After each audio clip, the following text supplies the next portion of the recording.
The work that we do in the center is to try and document and share the stories of Iranians who've made their homes outside of Iran in the global diaspora community, especially here in the San Francisco Bay Area. I'm so proud of the community that we've built.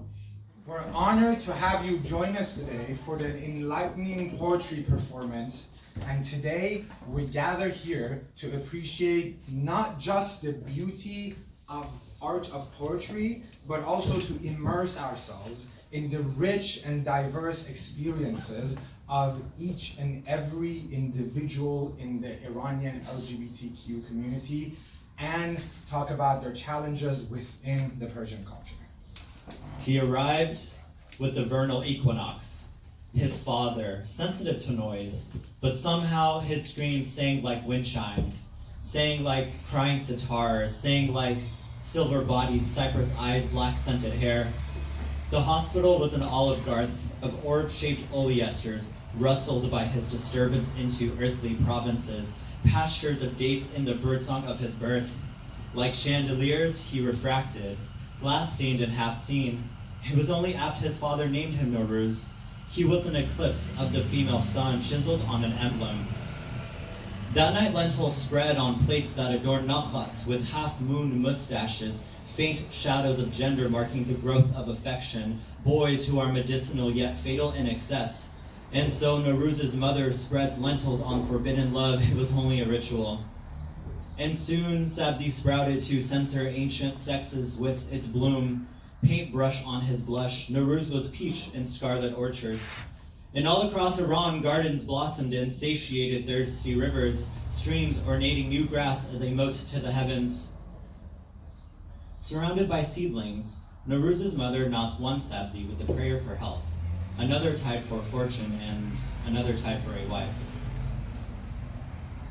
On Scarlet Wednesday, bonfires scorch neath skyward bodies, destined to lick skin till flesh turns flora, and still ancestral fire skims living heels each year and bring back the dead. Children dance like fireflies with belly striking cinders. Sisters, fathers scoop goldfish in plastic bags containing tiny little oceans held by Nowruz's hands. They await their fate in marble bowls, and Nowruz drinks his first Charshanbe Suri. He chased his lurid flames in his father's arms, and the ghastly embers tickles their feet, though a new fire was ready for his wick, turning somach sour till it's verdant with false prophecies of virtue. The shared disdain of many imams and rabbis when aromatic matter combusts with no reproduction.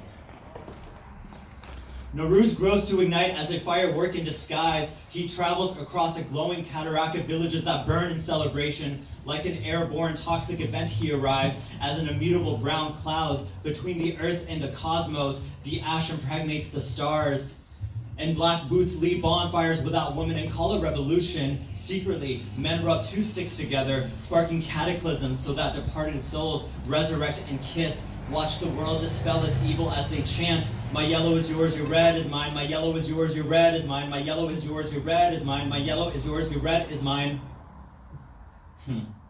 This incandescent touch, so quick to erupt and enrapture the Republican sin, crowds aroused by the touch that shadows oration, knowing the morality police can so forcefully douse their flames. It takes an inferno to germinate seeds, so where forests need to die for life, then so too do fingernails grow infinitely after death. So if he was hung, Nowruz's nails would pierce the soil like spikes for sultans to walk upon and bleed, as little boys eavesdrop through their bedroom doors to discern a sordid omen and light the sky anew. Nowruz's sister strings together shawls every spring. She fashions a long, colorful rope and climbs up to the roof. From here, she watches men dance on Scarlet Wednesday, witnessing a constellation of fires, leapt over by seraphs too divine to feel flames. She lowers the makeshift rope through a chimney and waits for the receiver to tie a gift. If it is bread, it's a blessing. A pastry means joy, pomegranate, a fruit to bear in her fertile earth. Her brother below ties a lipstick tube. She receives an adoration of what is not disclosed. She winks the secret to sleep on the roof beneath stars. The sky is rosy as Nowruz falls in love. His name is Farshid. A bearded lion met behind fire. The firmness of their eyebrows meet like drowning masts, meet like cell phones hidden beneath pillows, meet like giggled secrets. Till Nowruz reveals cinders of his truth, they expose their love as new growth, waiting for ancient trees to rage, combust, and fall, take his vile roots with him so long as Farshid stayed. We cut our teeth with girlhood. Praise be the body in overalls and flannel in grunge's shadow. Yet I never questioned my place, despite a conundrum of confusion with no words to explain it all. Except tomboy. A vital thread I followed, but grew to know it as a passing phase. It was required to be left behind once this mystery of growing up came to be a present rather than future. I was still welcome at the slumber party, the princess birthdays, and collected my own pink plastic fantasy for theatrical imaginations. The skirts and dresses didn't always dysregulate me, but I knew there was joy found in the oversized cloth swaths draped over my soft, small form, and I chased it with fervor, like the soccer ball I kicked away from the goal, defending from opponents who wished to score.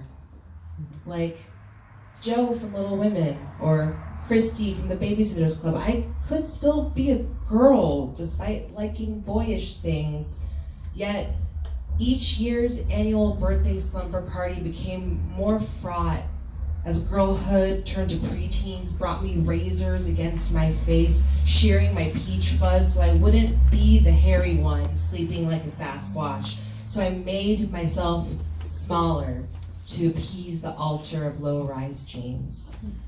Meeting in the morning, our eyes crusted and sore, we had survived the darkness, billowing small overnight as we kept the flashlights bright under our chins, regaling each other with tales of Bloody Mary, the soft meat of our bodies pulsing deeply without measure, erratic sleeping bags burrowing wherever we could find space, knowing what waited for us in the sun's blaze, the first dew of spring beating through blooms, unfurling before leaves, bare branches kissing fuchsia at their tips. Where, in the earliest hours of morning, the truth cut too close.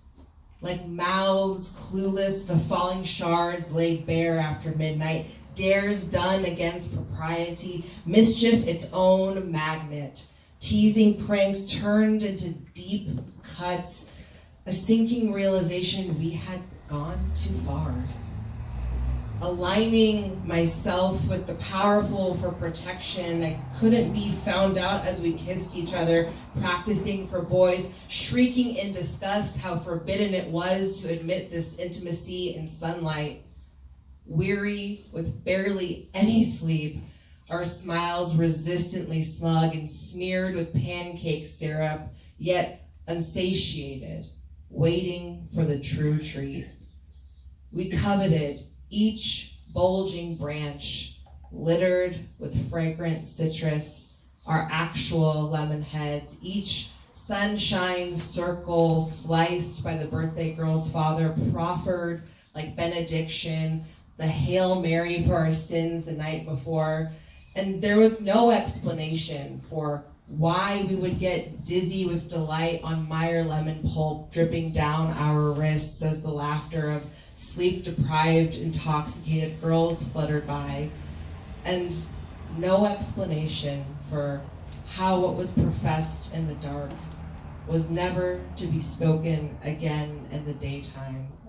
A secret pact we never mentioned again. این واپسین روزها دغدغه روحم را درگیر کرده است. جانم در عالم رویا روی دیگر سکه قصه را دیده است. دوش خوابی دیدم زیباتر از رویا، خوابی وحناکتر از کابوس. من بودم در سر دوراهی و پیش رو 200 افسوس.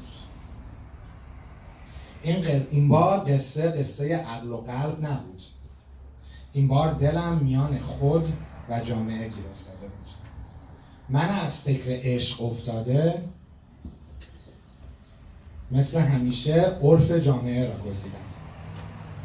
لیک دوش در خواب یار با یک بوس از ترس تنهایی بریدم.